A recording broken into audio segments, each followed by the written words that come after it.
On Thursday, Facebook began yet another campaign of censorship, silencing those that go against its globalist agenda, not only banning them from Facebook, but also deleting their Instagram profiles as well, as Facebook is the owner of Instagram. Those individuals were Laura Loomer, Alex Jones, Paul Nehlen, Milo Yiannopoulos, Paul Joseph Watson, and Louis Farrakhan. Laura Loomer said she was banned, and Facebook accused her of being dangerous. Quote, "Looks like you guys will probably never hear from me again. It's only a matter of time before they ban me here too," end quote. She wrote, quote, "I tried to warn you. Thank you for all of your support, but I guess it's time for me to go to the gulag. Hashtag stop the bias," end quote, she said in the post. Of course, they had to include Farrakhan in there, where their blatant bias hypocrisy might have been a little bit too much. But the idea of comparing Loomer to Farrakhan and censoring them in the same suite of hate speech is an absolute joke. To be banned on the left, you have to have years and years of genocidal speech against other races and religions. Mostly white people, and mostly Christianity. But to be banned on the right, you need simply point out the hypocrisy in Silicon Valley.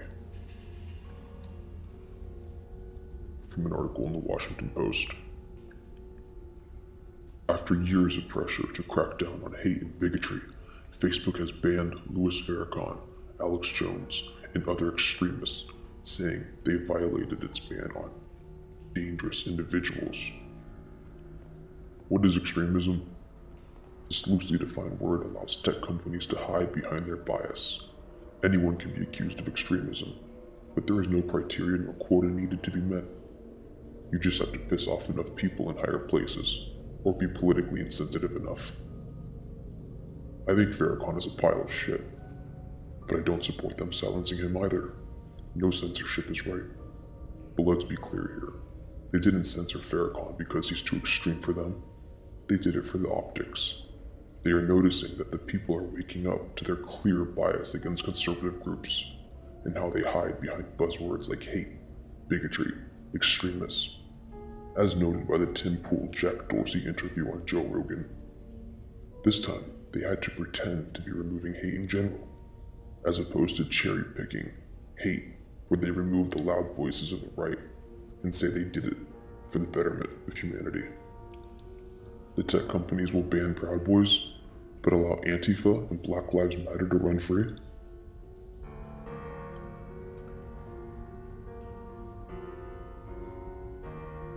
The company also removed right-wing personalities Paul Nehlen, Milo Yiannopoulos, Paul Joseph Watson, and Laura Loomer, along with Jones's site InfoWars, which often posts conspiracy theories.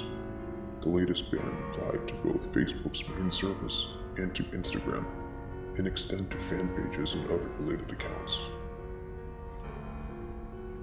Another buzzword, conspiracy theory. Since when is questioning the official narrative dangerous? If you want to go after those who propagate conspiracy theories, why not go after real conspiracy theories? Like those who lied for 2 years and divided America by claiming Trump was a Russian agent. They've been going after InfoWars and anyone who works for them for years, silencing journalists and scoffing at their validity and shunning them for pointing out the globalist agenda, yet they'll shriek in terror when Jim Acosta gets his White House press pass removed. They're not pro-free speech, they're not pro-free media, they're pro-fake media. They don't want the other side to have a voice. And they truly believe that Trump is a danger to free and open opinions, that he's the totalitarian, while they wage war on your thoughts and voices. Decried as censorship by several of those who got the axe. The move signals a renewed effort by the social media giant to remove people and groups promoting objectionable material such as hate, racism, and anti-Semitism. Buzzwords, hate, racism, anti-Semitism, those are the true dog whistles. Don't worry, we're not violating the freedom of speech. We're not biased. We're just taking out the trash for you. Critics praised the move, but said there is more to be done on both Facebook and Instagram. We know that there are still white supremacists and other extremist figures out there who are actively using both platforms to spread their hatred and bigotry, said Keegan Hanks, senior research analyst for the Southern Poverty Law Center, which tracks hate groups in the U.S. White supremacy, extremist, hatred, bigotry. It's like they're reading a script. Oh wait, they are.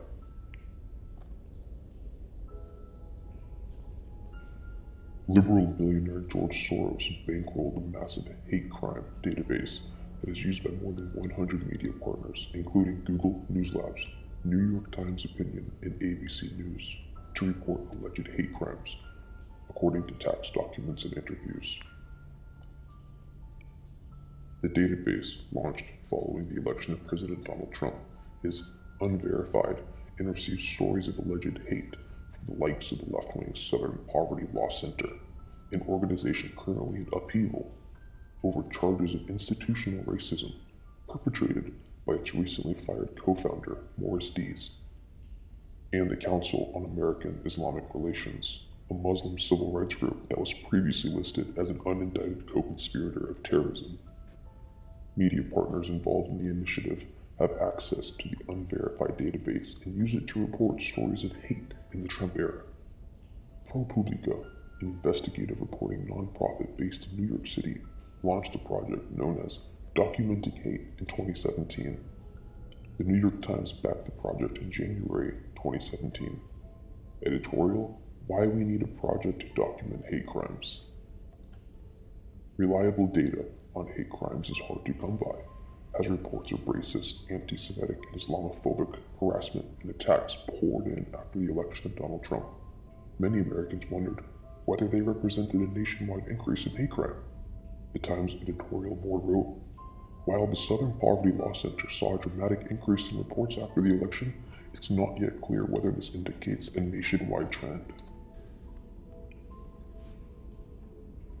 ABC News later ran a piece titled, Help ABC News, ProPublica, and other newsrooms across America track hate crimes across the U.S. that also cites the Southern Poverty Law Center as to why it is needed. The announcement urges the public to share their stories if they have been a victim of a hate crime.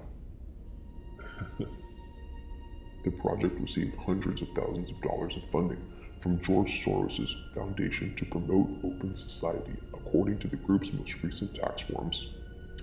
On page 321 of the Foundation to Promote Open Society's 2017 tax forms, a $200,000 contribution is shown to ProPublica to create a well-reported data set of hate crimes and to produce high-quality investigative reporting on the subject, while another $375,000 donation was made to ProPublica to support the hate crimes tracking project.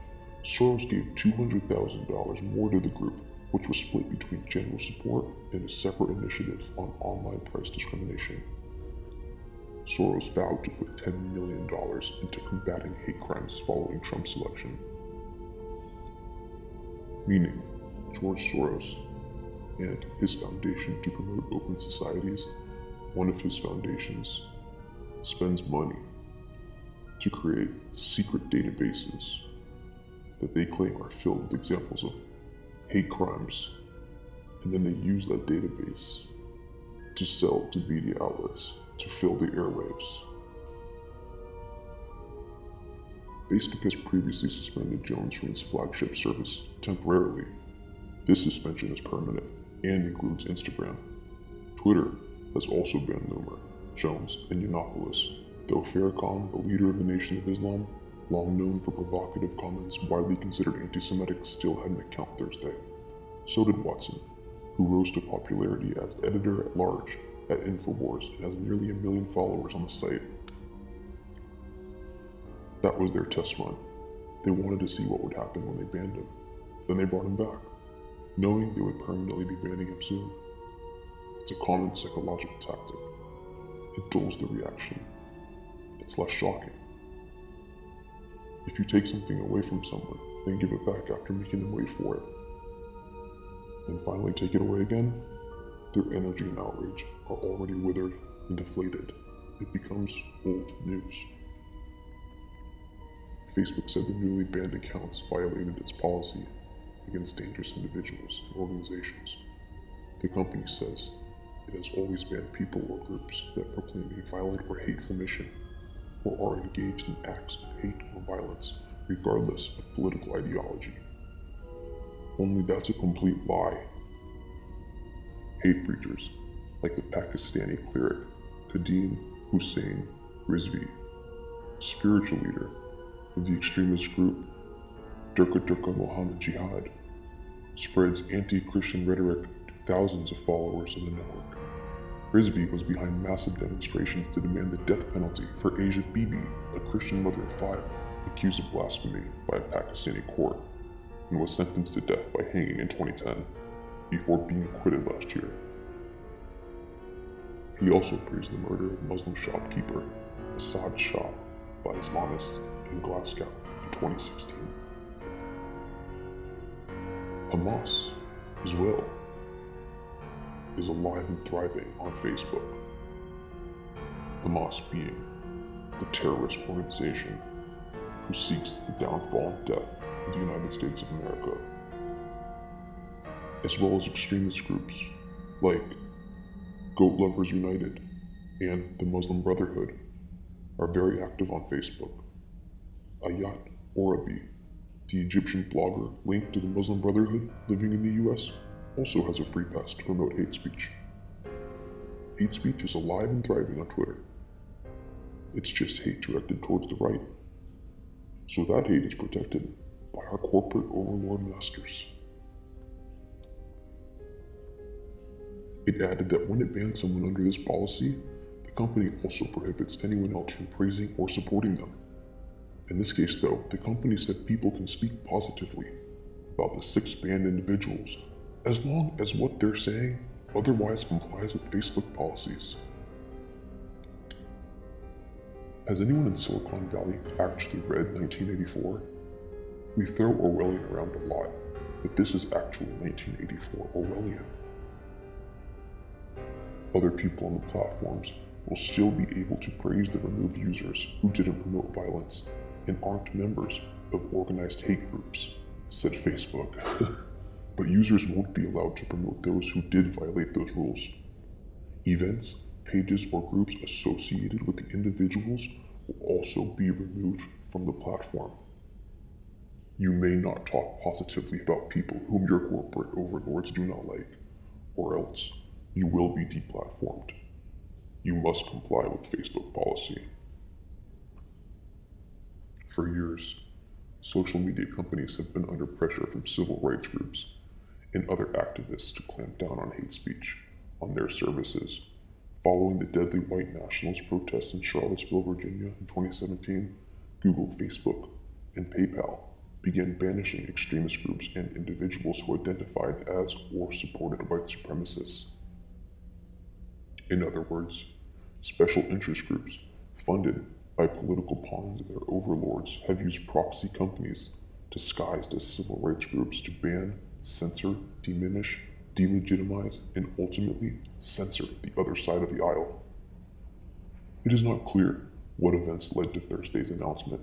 In a statement, Facebook merely said the process for evaluating potential violators is extensive, and it is what led us to our decision to remove these accounts today. There were no events that led to Thursday's announcement. Nothing happened. This has been planned for a while, and it will continue to happen over and over and over again. Last month, it extended its ban on hate speech to prohibit the promotion and support of white nationalism and white separatism. It had previously allowed such material, even though it has long banned white supremacists. Asked to comment on the bans, Yiannopoulos emailed only, "You're next." You see, if you're proud of being white, you will be deplatformed. You will be shamed. You will be shunned. Every other culture is not only allowed to embrace and promote their unique identity, but they are encouraged to do so. This is what multiculturalism means to the left. It means we need to add more Asians, Hispanics, blacks, any sort of minority into the mix, and we want them to bring their own culture and identities and proliferate them. Oh, you're a Somalian. What a beautiful culture. But not the white man. If you're white, your culture is that of oppression. Never mind your advancements to aid the third world. This isn't a war on hate speech. This is a war on Christianity and on white Western civilization. Jones reacted angrily Thursday during a live stream of his show on his InfoWars website. They didn't just ban me, they just defamed us. Why did Zuckerberg even do this? Jones said, referring to Facebook CEO Mark Zuckerberg. Well, isn't it obvious? Jones called himself a victim of racketeering by cartels. There's a new world now, man, where they're banning everybody, and then they tell Congress nobody's getting banned, he said. And this is it. Congress is too old and too ignorant to act. They don't understand the advancements of the tech world. They're incapable of dealing with it. And the younger generations of politicians almost completely identify with the left. They identify as socialists and have been indoctrinated by universities to hate everything about America and its culture. Instead, they look towards failed authoritarian systems like communism, socialism, and embrace barbarians from third world violent, intolerant nations. It's time to leave Facebook, if you haven't already. Their user base just isn't worth it. Don't allow yourself to be cucked just to have access to the millions of people there. If you truly want to red pill the masses, it's time to leave. Begin an exodus to another platform that respects free thought. Minds.com, Mastodon, Gab, just to name a few. The Joker could only be pushed around for so long before he snapped. Usque ad finem.